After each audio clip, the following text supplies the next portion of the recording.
Brooklyn, 6 months later, 1985. Built on the convergence of Broadway, 34th Street and 6th Avenue today, Herald Square is one of the busiest intersections in New York. It's where holiday parades culminate and where cinematic Christmas miracles have been said to happen.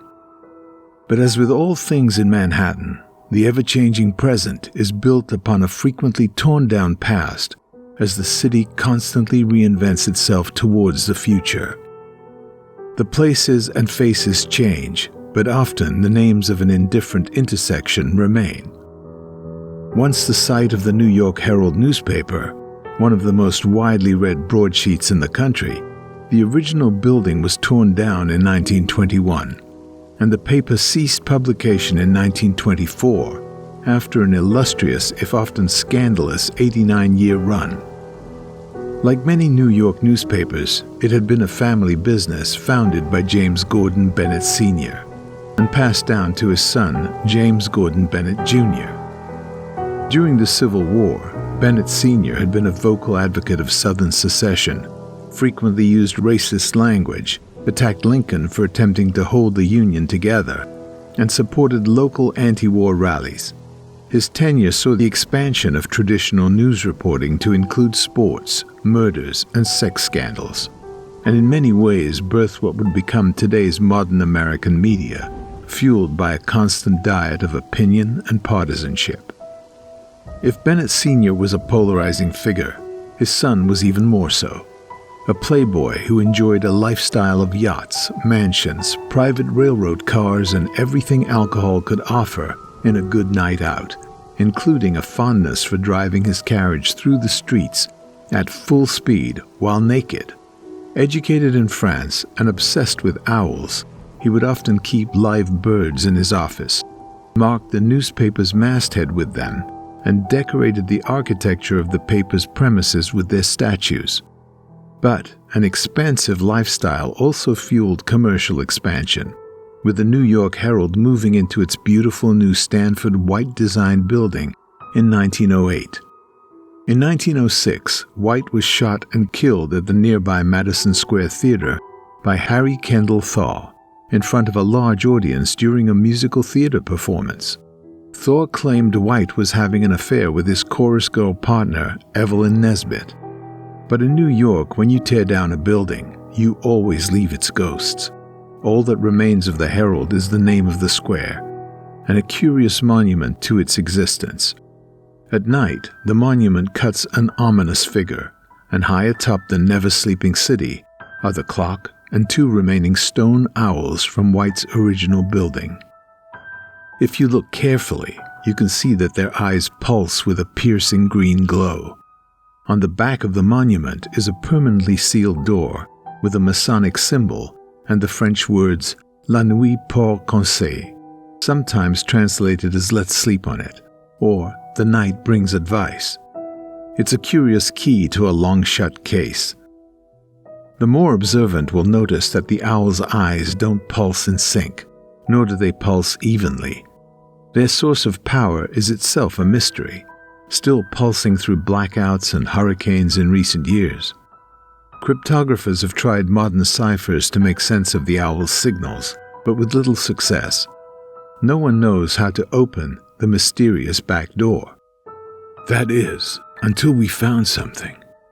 We trained a camera on both owls, and using modern methods to interpret the data, created a database by which we could translate the pulses, not just through the night, but how they changed with the seasons and the weather.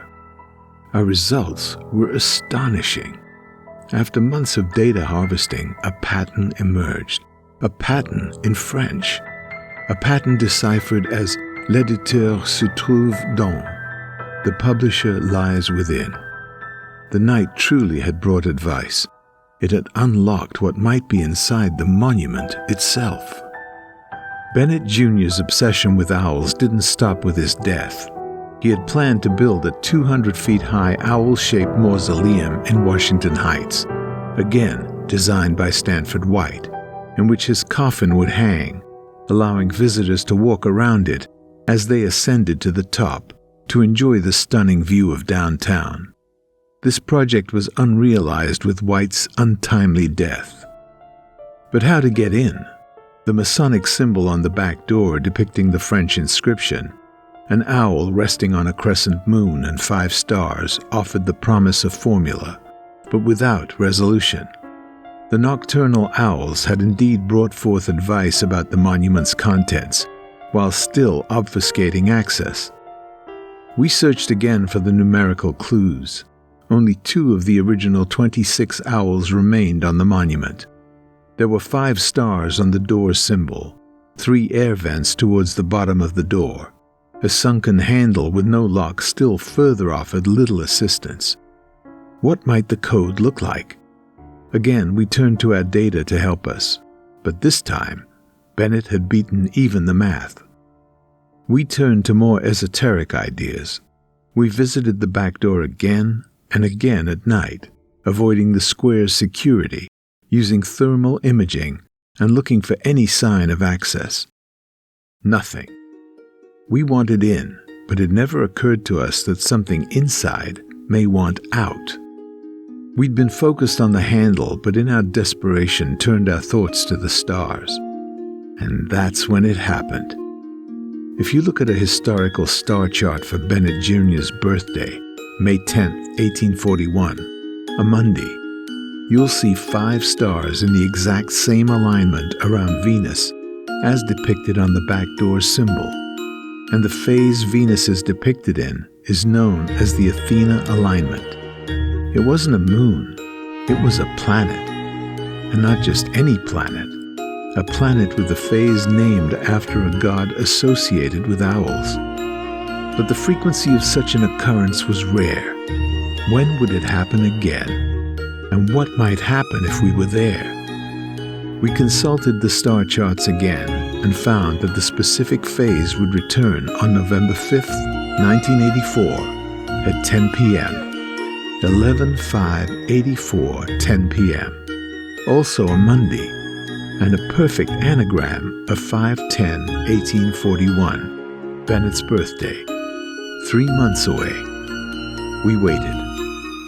We had long suspected the 5 stars on the back door symbol meant something, that they might indeed even be buttons in the absence of a handle. 5 stars. That's when we went back to the owls.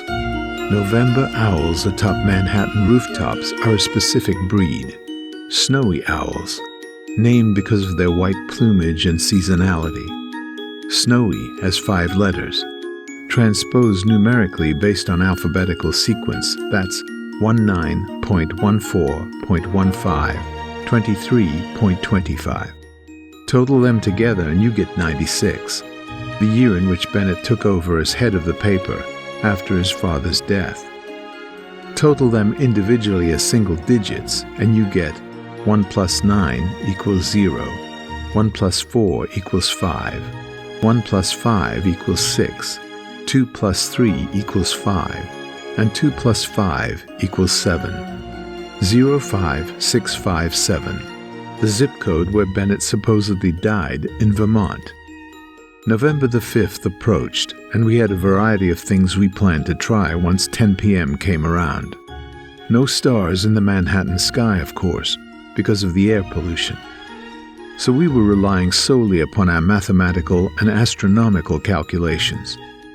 The evening of Monday, November 5th, 1984, was a noticeably quiet one for Midtown Manhattan.